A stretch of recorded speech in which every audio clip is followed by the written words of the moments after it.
Okay, welcome to the Sumer Sports Show. Firstly, sorry for being a little late. I will apologize. I will not apologize, though, because Thomas Dimitroff is the biggest show in town right now. He's getting all kinds of calls. I'm getting a few calls, not as many, nearly as many as Thomas, but Thomas is wheeling and dealing over here, taking plenty of, perspective. And it's funny, I get DMs asking for people to interview Thomas this week. And I'm like, look, he's getting a lot of calls. So we're sorry we're about a half hour, 40 minutes or so late, but I guarantee you this is going to be an amazing show today. But before we talk, Thomas, about all of the interesting news, it was not a black Monday. It was a black Wednesday, Tuesday and Wednesday. I do want to direct everybody's gaze for a second to our playoff preview, Thomas, which is an amazing piece of work by our data scientist, Tej, Seth, Sean Syed, one of our basically our editor-in-chief, as well as our designer, Lucy Kent. If you go to sumersports.com/playoff preview, you can look at our playoff preview. It is an amazing piece of work. You do have to subscribe to our website, but it is free, and it's a fantastic piece of work. So please go ahead and do that for us. I also am wearing my Big Data Bowl quarter zip in honor of the fact that everybody submitted their Big Data Bowl stuff. Shout out to Michael Lopez, who runs that for the NFL. Back to the real news here. Mike Vrabel fired yesterday by the Tennessee Titans. And then today, Pete Carroll, relieved of his duties. Now, they amicably ended his tenure, 14 years, as the head coach of the Seattle Seahawks. Wow, right? We remarked on it Monday, a very tame Monday, Thomas, but a not tame middle of this week. What are your thoughts? Oh, I mean, I feel like I'm on a zip line back and forth throughout Buckhead and Atlanta here, back every which way across buildings. I mean, it's unbelievable, the traffic, the discussions, the calls, the interest. So the reason that's happening for people like myself who are formerly in a role like that, a lot of our guys are either still in jobs, right, are holding GM jobs, or those of us who have moved on are on the periphery, very interested in what's happening, not only for themselves getting back in, but for some of their people that they're trying to help. You know what I'm saying? Some of the people that were with guys like John Robinson and Tom Telesco and Jerry Reese, whoever it may be, everyone's very keyed in this year. There's a lot of discussion about it. I'm quite amazed at how it is. Not that they're looking for anyone to get fired. That's not what they're talking about. It's more when the dust settles, what's the next direction? And that's where there's a lot of discussion. So I think it's really important to understand that. I will say I just got off the phone with Rod Graves. He's the head of the Fritz Pollard Alliance. If you guys remember Rod used to be a longtime personnel man before he was a longtime GM in the league with the Cardinals, long time with the Bears. Great football man, great person, in charge of the Fritz Pollard, really in charge of what's going on with the underprivileged opportunities out there. And, I would say underrepresented, not underprivileged, underrepresented. And I think for Rod right now, we were having a great discussion about who are the underrepresented GMs out there, because I want to lead in on this, and the head coaches, right? You see a lot out there when you start talking about guys like Ian Cunningham and Brandon Brown, Will McClay, who's been at Dallas for a long time. Will could go somewhere in a heartbeat and take a team over. He's just so comfortable where he is in Dallas right now. It'll be interesting to see where those guys are. Terrence Gray's getting a lot of discussion. He's up in Buffalo. So you talk about that on the GM side. And if you don't mind, and then I'll turn it back to you because we can start in a lot of different areas. But I love to see that Raheem Morris on the coaching side, he's getting a lot of discussion and a lot of interest in where he is, right? Well, and I like that one as well because, he had his time in Tampa Bay, and you were against him when you were with the Falcons. He had his chance at the plate in, I believe, 09, 10, and 11 before he was let go and relieved for Greg Schiano. And, he had a 10-6 season. It wasn't good enough to make the playoffs, but he had some success bounced around a little bit. He was with you actually in Atlanta at the very end of your tenure there. He goes to LA, takes over for Brandon Staley, wins the Super Bowl, pushed a lot of the right buttons there. A lot of people, and this is one thing where I get a little irritated at people online. A lot of people will like to degrade what he did in LA because they had so much talent there. But there's a lot of coaches that will squander talent and not win Super Bowls when they have it. And so I do like seeing, guys like him. Now, one I'm a little bit just, and you see guys like him. I think Ejiro Evero, he's going to be interviewing for the job in Carolina, where he's currently the defensive coordinator. He's going to get a shot as well. So yeah, there are going to be guys, I think, that are going to get opportunities that are from underrepresented groups to get head coaching jobs in the league. And that's awesome. Thomas Brown, again, offensive coordinator for the Philadelphia Eagles, is getting an opportunity to interview around the league as well. They have a game Monday against Tampa Bay. That complicates things a little bit, but again, another opportunity there as well. Again, very important to kind of set the tone and the scene for that underrepresented group, because this is a really interesting year, and to see where the league is going to go and how are they going to do the right thing to make sure they're placing the right people in the right jobs. And again, we're just talking about Raheem Morris. You can talk about, hey, do not cash this idea that people would stop talking about Eric Bieniemy. Steve Wilkes is another name along with Eric Bieniemy.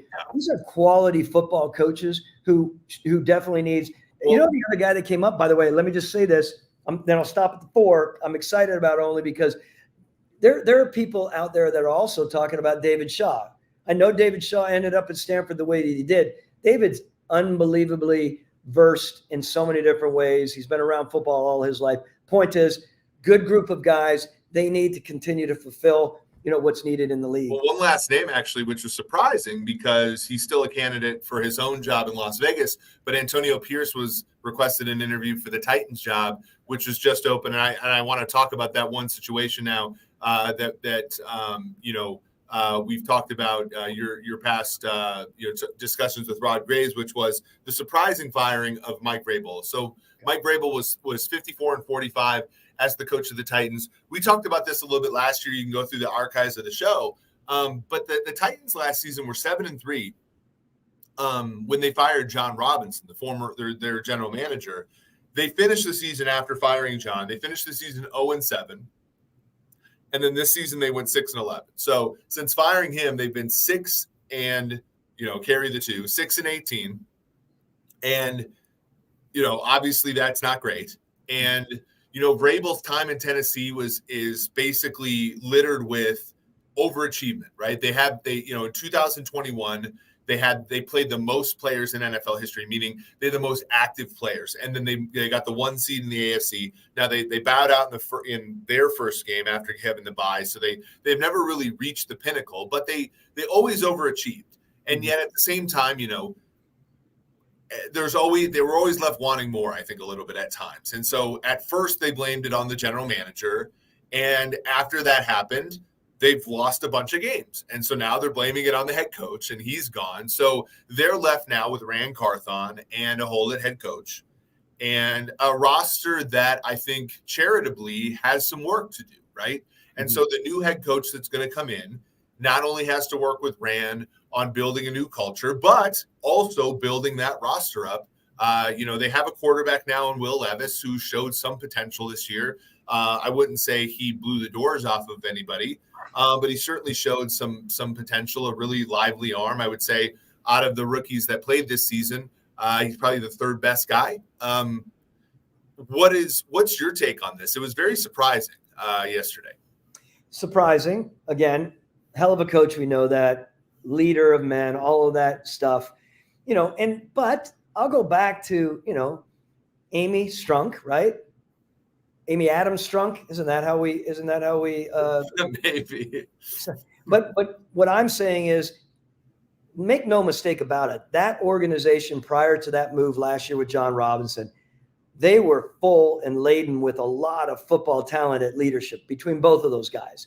Whether they've left, whether they're, John's in between right now, John Robinson, he is a hell of a football man and a hell of an evaluator and a hell of a builder. And the head coach who just got fired is a hell of a football coach. Okay, what does that mean? It means that in this league, it's not like it ever has been. And there's going to be more and more circulating and moving around. The thing that I find really interesting is, the ownership there, they made a strong decision. There's a reason that they're in the situation they're in right now. The only thing that I'm surprised about, and I would love to hear, Tennessee's ownership, the group, not just the owner herself, but her group, talk about, sort of why, in fact, they didn't work harder to trade Mike Vrabel. It's a commodity there because he is one of the sought after coaches, right? Right now, in my mind, it's a really, really interesting this year more than ever. There's the old style coaches, not older coaches, but experienced coaches. Dan Quinn's a hot name right now. Mike Vrabel is going to be a hot name right now. Jim Harbaugh, well, he's coming from where he's coming. What happens, who knows what happens there, right? But what is a team like Tennessee going to do? Who are they going to be better with this year replacing Mike Vrabel? That's what they have to decide. Well, I think that's a really good question. I think that where they're coming from, you look at – so take a step back. It's funny because I know, a fair amount of people from the AFC South or that used to be in the AFC South, and I would go to their games. I'd stand on the sideline, and I'd be like, what do you think about this year? And they'd always say the same thing. All the teams, right? All the teams, Colts, Texans, Titans, they'd all say, I like our division, And I think for the first time, if you're the Tennessee Titans, you don't like your division. The Colts, they're 9-8, right? And they got a quarterback, big, fast, strong, pretty damn good coming up. He's coming off an injury, but you've got a good coach, good quarterback. That's going to be tough. Houston, good coach, good quarterback. That's going to be a tough thing to go up against. Jacksonville, I know that they've kind of imploded at the end of the season, but they have a quarterback that we all think is pretty good and a coach that's won a Super Bowl before. If you're the Titans and you're thinking, okay, it's kind of like the Belichick thing, right? Where you're thinking you got a pretty good coach, a guy that everybody thinks is good. You have a roster that's not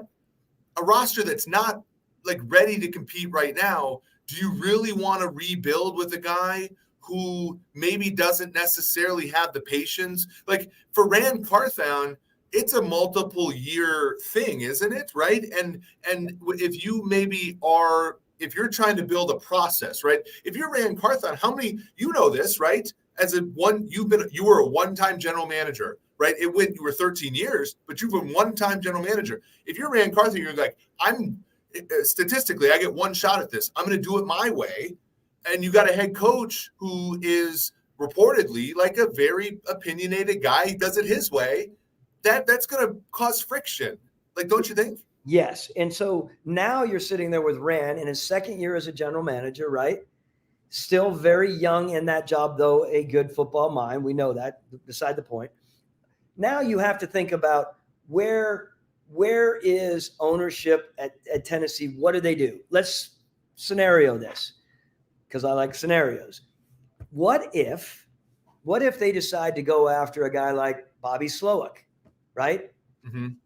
Or another younger coach that doesn't have a ton of experience? More than likely, they're going to probably pull someone in there who might have been a first-time head coach. What is ownership going to do there? Do they go out and literally, no offense to Rand at all, but do they go out and look for an over-the-top presidential situation to be able to help, Rand navigate through some of what some of these people have done? I'm talking about guys out there who might it be? It could be, Jerry Reese. It could be, former general managers out there, Rick Smith. There are people out there that could bond really well with Rand Carthon. Rick Spielman type. I know he's with Washington now, but like that kind of guy. Help him get settled, because there's a lot on Rand's plate right now. You can only imagine. And so if you had a young head coach and a younger general manager, and you have an owner who's, she's still feeling her way around after, over the years, that in all due respect to her, like, what is she going to do? Who is she bringing in to bolster that moving forward? That's going to be interesting. Well, and that person can kind of like, it's really hard sometimes where you're like let's be honest, like when you draft a quarterback, and I know they have a Levis, but like let's be honest, they probably should hedge Levis with a different quarterback, and then you bring in, like, let's say you bring in a guy like Slowick, right? Because the way I see it, like, look at Houston. Houston was on the brink of getting some people, like Houston was sort of always on the brink, right? And then they get the right quarterback, they get the right kind of coach, and now they're in a good place, right? And you need somebody who can kind of be that buffer between ownership and the GM to kind of explain what the process is, because the person who is kind of the architect of the process may not be necessarily the best person to be the salesperson of the process to the ownership all the time. So as we're moving through this, and I know we have a few to jump to, I think in the end, just like we would pick our teams, who's your ideal choice for the head coaching job at these places?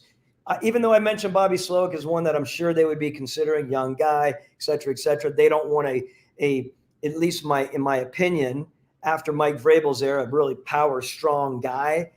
Maybe they want someone who's going to be more suitable, that's going to interact well with Rand and interact well with ownership and understanding that.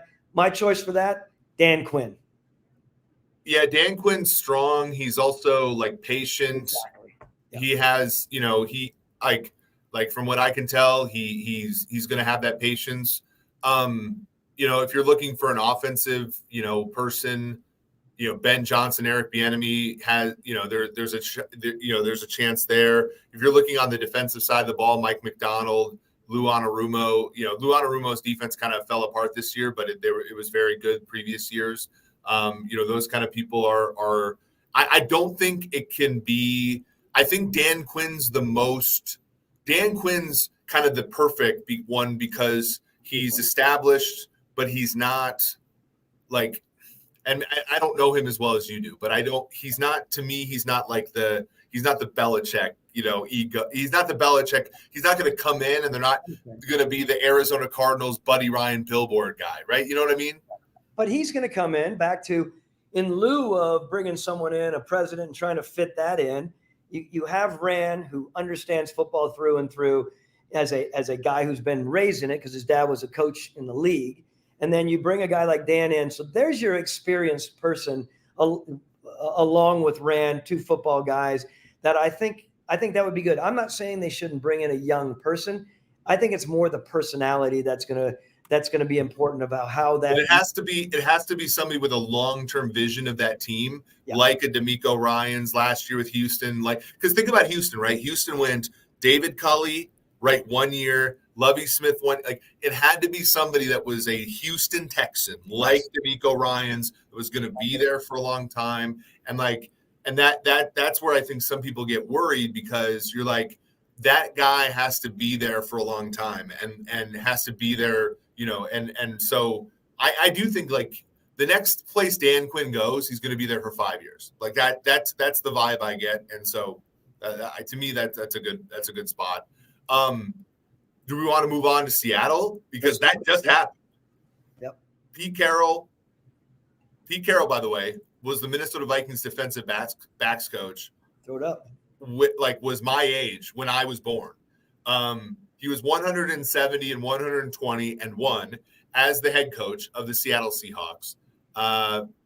He was 137, 89 and 1 overall. He won one Super Bowl. He lost one Super Bowl as the head coach of the Seahawks. He also was the head coach of the Jets for 1 year and the head coach of the Patriots for 3. He's actually the last head coach of the Patriots. So yeah, before Belichick. So that's kind of crazy. He was let go, or they amicably just agreed to part ways. He's going to be a front office consultant as of right now. That one's interesting, right? Like, it's kind of a team. They have Geno Smith kind of on a mid-tier contract, so he's their quarterback. The defense is kind of whatever right now. Offensive line, it's not Tennessee. Like, this team can compete. So whoever comes in is going to have a roster that can compete in the NFC, but it's also not a juggernaut, and it's also not terrible. So it's kind of a different situation than Tennessee. So you have John Schneider. Speaking of the whole layout, John's been there a long time as well. One of my contemporaries. I have a great deal of respect for how he builds football teams. He's been through the ups and downs of it all in a positive way. He and Pete have weathered some storms and always come out on the other side because, they're resilient. So knowing that you have a really sound individual in the management area there, in the general manager area, who understands player personnel through and through, I think you have at least as ownership, you have the freedom or the scope to say, okay, this is not the Dan Quinn show. Forgive me, and I love Dan, of course, but I'm not just here to pump Dan. But Dan is the obvious number one choice there as well, because Dan and John Snyder have a very, very good working relationship, and Dan loves personnel. John loves personnel. So that's one way you could go there, which I think would be ideal. The other way I think you could go there is back to John being in the business a long time. John may pull someone in there that's sort of younger, and they're looking to inject the youthful side of all of this. Who do you think that might be? Who would fit that situation given their personnel from a data standpoint in your mind, besides like Dan Quinn? Like, what would be the younger?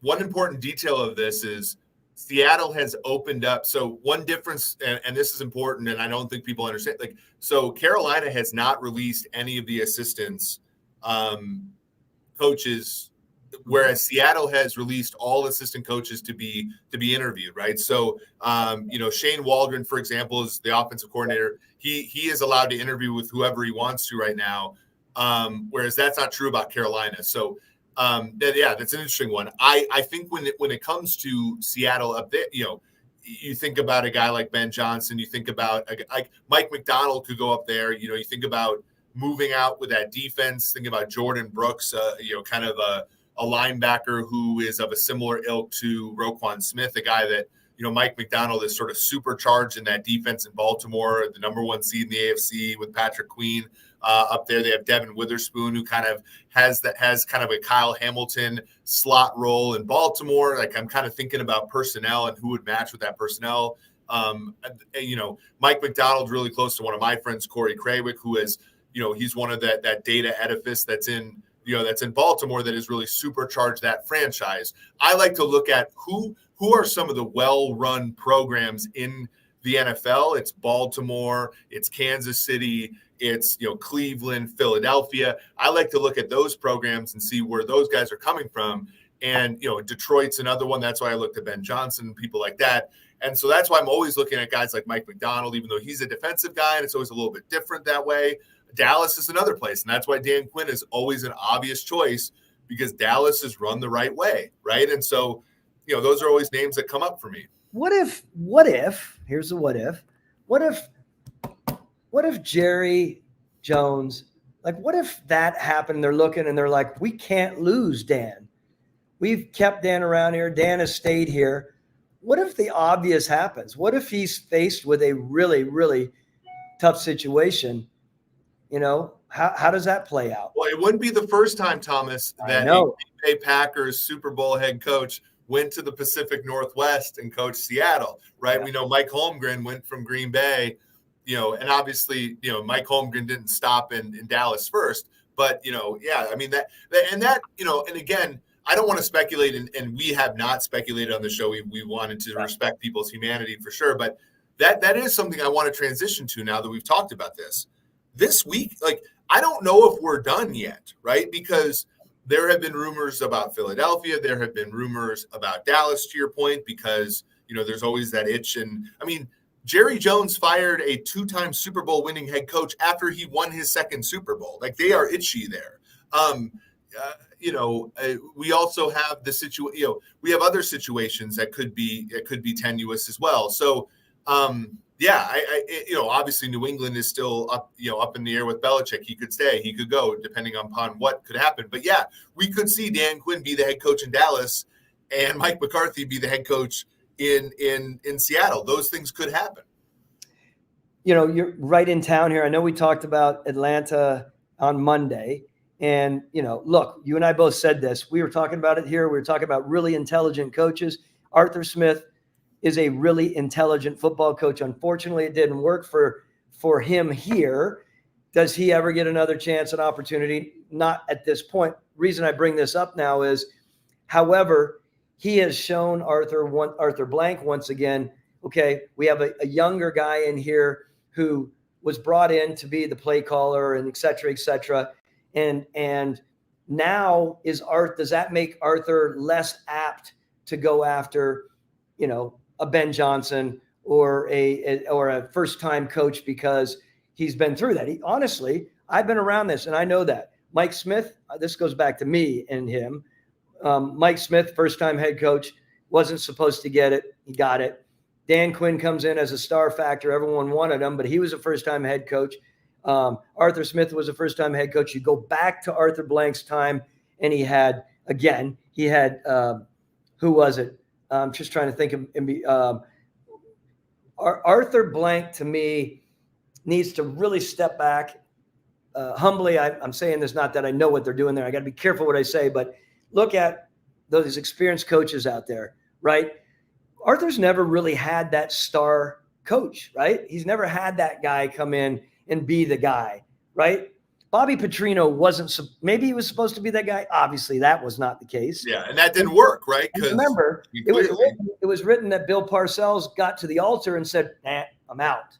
So this is a ripe time for a man like Arthur Blank, who honestly deserves to have a winner here. And I'll be interested to see how they approach it there. I wanted to bring that up only because, where does that go? Does Harbaugh is he really considered for a job like this in Atlanta or some of these teams? Does he even come out? I don't know.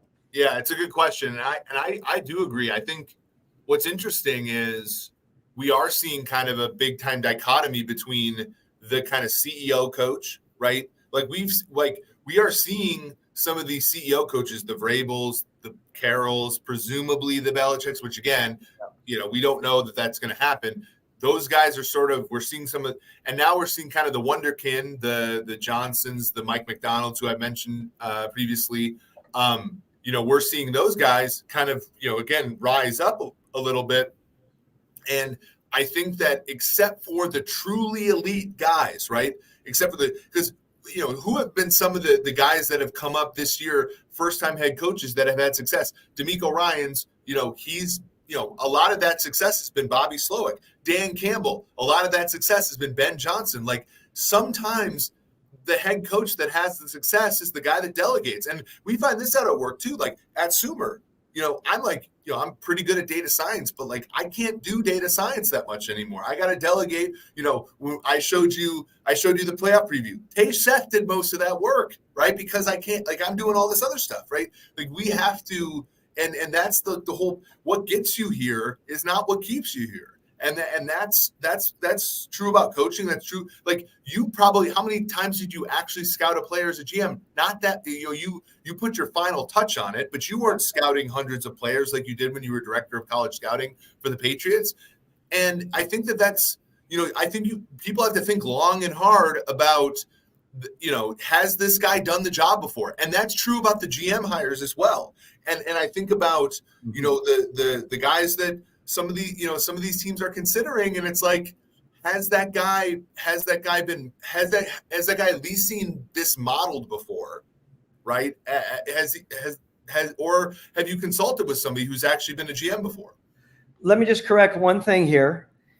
We do, as general managers, scout hundreds. I'm talking ones and twos. We no longer scout thousands. Or 5, 6, 7s, 8s. What I'm saying is, just so everyone knows, general managers in today's world, they get it to your point, they get it funneled down to them and broken down and basically by position, rankings and stackings. And then from there, the GM and the head coach really dig in to try to stack bust, what we call often, and continue to hone in on what is right for that organization. Very important distinction. It's not like GMs aren't doing their work. They are doing a lot of still putting their eyes on it. I know you weren't suggesting that. I'm just saying.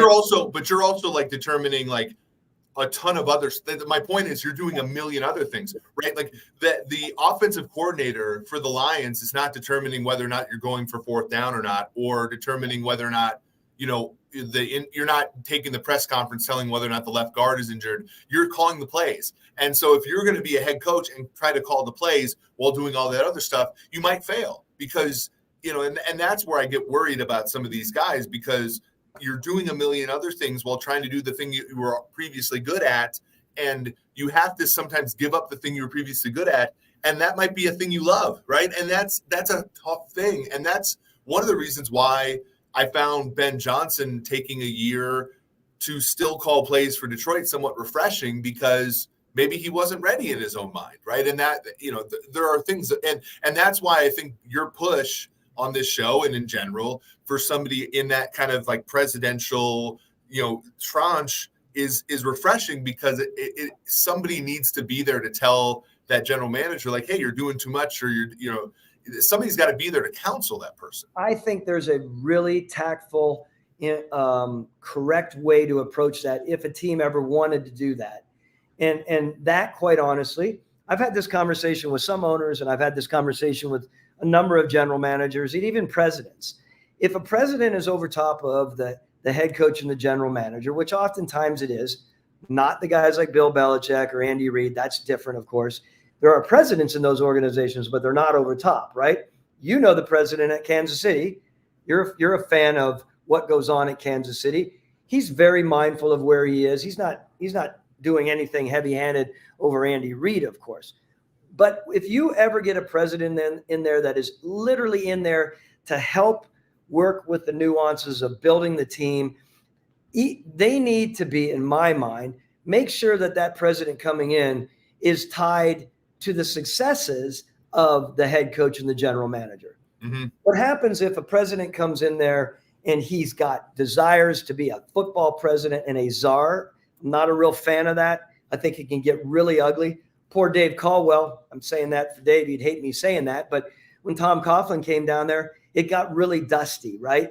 You want to make sure that whoever comes in as that president or that overtop who has a lot of football background knows that they're there to help those two guys with ideas. They're there to mentor. They're there to throw suggestions out. They're not there to jam it down the head coach's or the GM's throat, right? Ultimately, as a president, it's being able to share the experiences and do some suggesting and mentoring. And again, to me, tie that contract of that president coming in to the two contracts.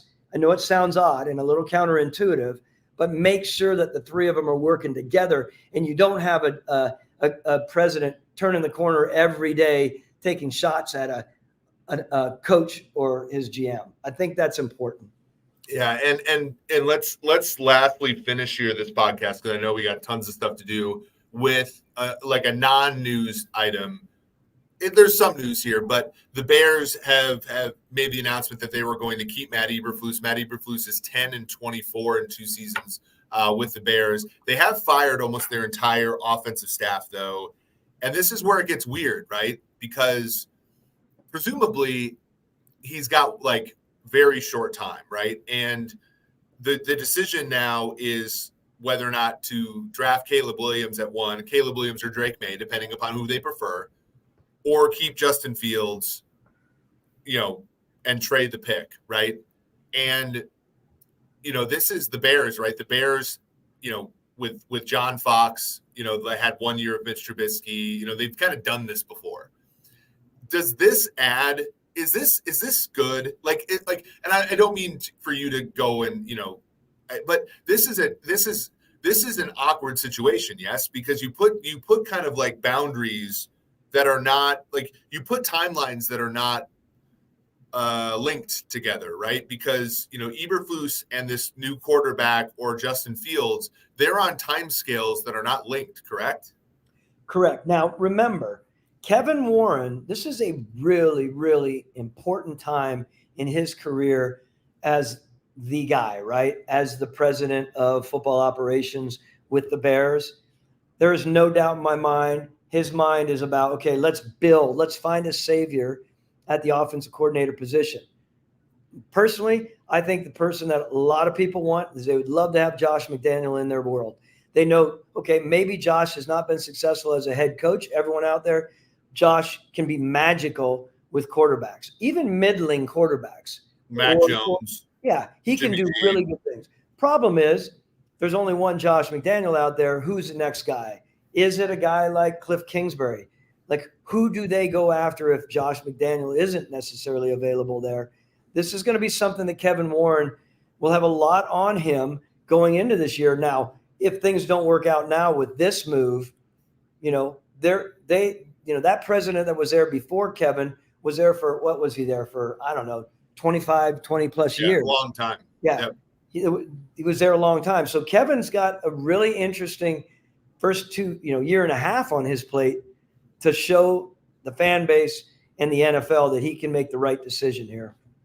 Yeah, it's an awkward situation that I think, bears monitoring because, I mean, look, I think, as we talked about on the podcast before, like Poles and Eberflus were kind of they came in together and they inherited Fields. They've stuck with Fields. Fields has not been a disaster, but he also hasn't necessarily made it a slam dunk to keep him. It'll be interesting to see what they do now with the first pick. They also have their own pick, which is a fairly high pick as well. So they had their roster, their defense played really well down the stretch. They held Green Bay to 17 points the other day, but they can only score 9. I think it's, in my opinion, I think that they should draft somebody pretty high, the quarterback high, if they, especially if they can't get a trade commensurate with last year. But we'll see. You and I will certainly get questions about that when we go to Super Bowl Radio Row. By the way, anybody who's listening to this, and if you will be at Super Bowl Radio Row, give us a shout via email or just on Twitter or whatever. We will certainly, if time permits, we will do your show at the Super Bowl. This has been a great podcast, Thomas. Thank you for taking time out of your busy day. This has been fun. For Thomas Dimitroff, for Eric Eager, this has been the Sumer Sports Show. Thank you all for coming.